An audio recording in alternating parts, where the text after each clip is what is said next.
یقیناً وطن ہمارا اور ہمیشہ ہمارا وطن رہے گا، مگر یاد رکھو بھارت کے مسلمانوں، اگر آپ صرف ووٹ ڈالنے والے بن کر رہ جائیں گے تو پھر آپ کی تکلیف میں کمی نہیں ہوگی، آپ کے مسائل حل نہیں ہوں گے، آپ کی ناانصافی کا سلسلہ ختم نہیں ہوگا، آپ کی مسجدوں پر حملے ختم نہیں ہوں گے، آپ پر شخصی حملے ختم نہیں ہوں گے۔ جو تمہاری امید اور خواب ہے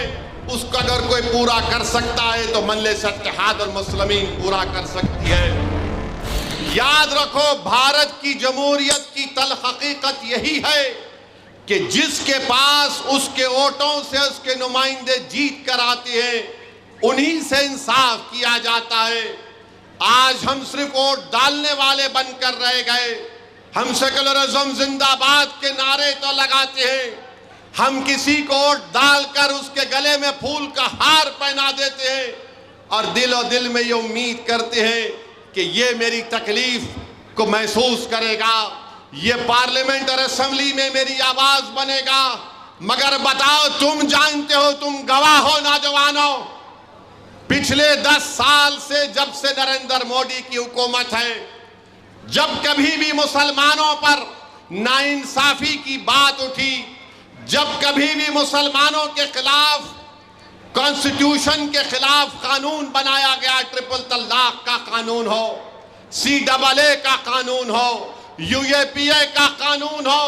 تم گواہ ہو نوجوانوں، تم ایک کو کامیاب کر کے بھیجائے میرے ساتھ امتیاز جلیل کو، تو ہم اور امتیاز جلیل نے ہندوستان کی پارلیمنٹ کے در و دیوار کو ہلا کر رکھ دیا۔ ہم نے بتا دیا کہ غریب اور مظلوم ملت نے ہم کو ووٹ ڈال کر کامیاب کیا، ہم ان کے ووٹوں سے جیت کر آئے ہیں اور ہماری ذمہ داری یہ ہے کہ ہم ناانصافی کے خلاف آواز بلند کریں۔ جہاں پر مسلمانوں کے خلاف اگر کوئی قانون بنتا تھا تو مجلس اتحاد المسلمین آواز بلند کرتی تھی۔ جہاں پر غریب، چاہے وہ غریب ہندو ہو، دلت ہو، آدیواسی ہو،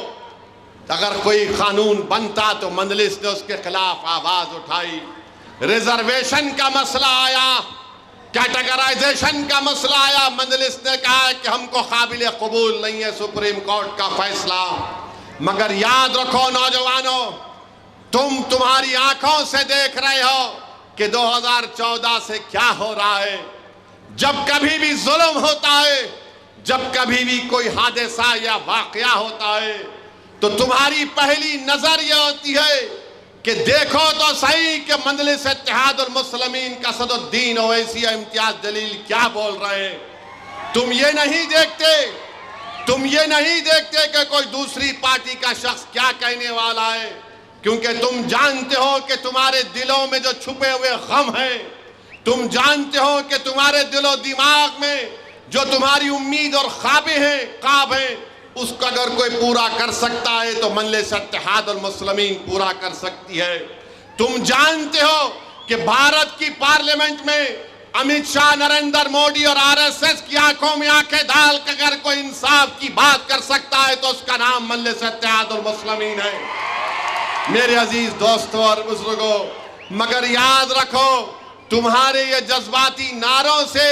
ہماری قیادت نہیں بن جائے گی، تمہارے یہ نعروں سے تمہارے MLA یا تمہارے کارپوریٹر نہیں جیت جائیں گے۔ ووٹ ڈالنا پڑے گا نوجوانوں، میرے بزرگوں، میری عزتدار ماں اور بہنوں، آپ کو اپنے ووٹ کا استعمال کرنا پڑے گا۔